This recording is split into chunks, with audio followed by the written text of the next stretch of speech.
Direct selling బిజినెస్ని ఒక real business లాగా నమ్మాలి. ఇదేదో పార్ట్ టైం బిజినెసే, మనం పార్ట్ టైం చేస్తే సరిపోతుంది అని మనం మైండ్లో ఫిక్స్ అయినంతసేపు ఈ బిజినెస్ని చాలా సీరియస్గా తీసుకోం.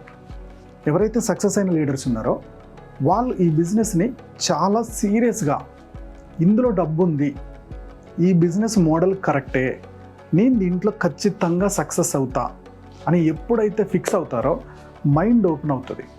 మైండ్ ఎప్పుడైతే ఓపెన్ అవుతుందో, సో ట్రైనింగ్స్ ఎలా తీసుకోవాలి, ఇందులో ఏం ప్రొడక్ట్స్ ఉన్నాయి, ప్రొడక్ట్ ఇన్ఫర్మేషన్ ఎక్కడ గ్యాదర్ చేయాలి, సో కొత్త ప్రాస్పెక్ట్ని ఎలా ఇన్వైట్ చేయాలి, సో ప్రజెంటేషన్ ఎలా ఇవ్వాలి, ఫాలో అప్ ఏం చేయాలి, ఇవన్నీ ఎలా తెలుసుకోవాలి, ఎలా ఎలా ఎలా అనేది మన మైండ్ అడుగుతూ ఉంటుంది. ఆ ఇన్ఫర్మేషన్ అంతా గ్యాదర్ చేస్తూ మీరు త్వరగా సక్సెస్ అవుతారు. అలా కాకుండా జస్ట్ ఇదేదో part time business, upline phone చేసినప్పుడు మాట్లాడదాం, అప్లైన్ ఒక 5 కాల్స్ మాట్లాడడానికి గుర్తు చేస్తే ట్రై చేయడం, 4-5 కాల్స్కే డల్ అయిపోవడం, ఇలా చేస్తూ ఉంటే ఈ బిజినెస్లో డబ్బు చూడలేము. ఇది కూడా ఒక real time business.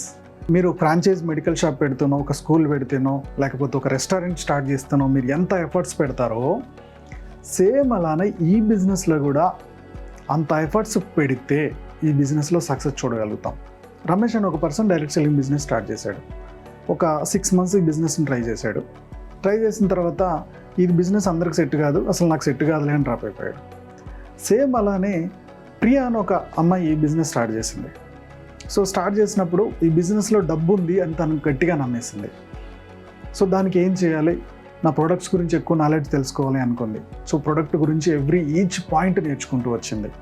At the same time team building చేసుకోవడానికి, రిక్రూట్ చేసుకోవడానికి అవసరమైన టెక్నిక్స్ అన్ని నేర్చుకుంటూ వచ్చింది.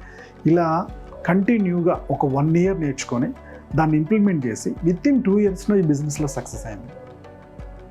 సో మనం నమ్మే దాన్ని బట్టే మన మైండ్ అనేది ఓపెన్ అవుతుంది. ఇది మనకు సెట్ కాదు, మనం టైం పెట్టలేము, మనం నేర్చుకోలేము, మనకు మాట్లాడడం రాదు అని మీరు ఎప్పుడైతే రాదు రాదు అని ఆన్సర్లు చెప్పేసుకుంటారో మీ బిజినెస్ కూడా మీకు రాదు అనే ఆన్సర్లే ఇస్తుంది. మీరు ఎప్పుడైతే ఇది నాకు డబ్బు ఉంది, నాకు కావాలని అంటారో 100 దారులు చూపిస్తుంది. దాన్ని ఆలోచించే దాన్ని బట్టి బిజినెస్లో ముందుకెళ్ళడం, అక్కడ ఆగిపోవడం అనేది జరుగుతుంది.